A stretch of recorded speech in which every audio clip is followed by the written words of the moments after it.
Pag-ibig ang siyang pumukaw sa ating puso at kaluluwa, ang siyang nagdulot sa ating buhay ng gintong aral at pag-asa.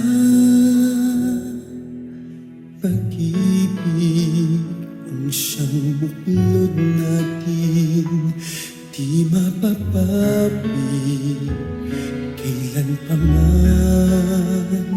Sa puso't diwa tayo'y isa lamang, kahit na tayo'y magkawalay.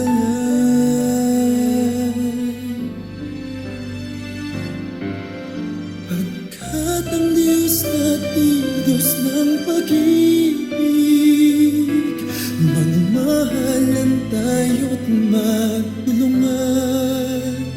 At kung tayo'y bigo, ay huwag limutin na may Diyos tayong nagmamahal.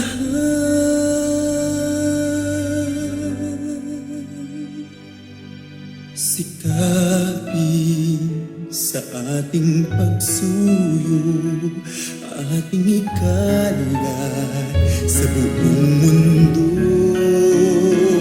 Pag-ibig ni Jesus ang siyang sumakop sa bawat pusong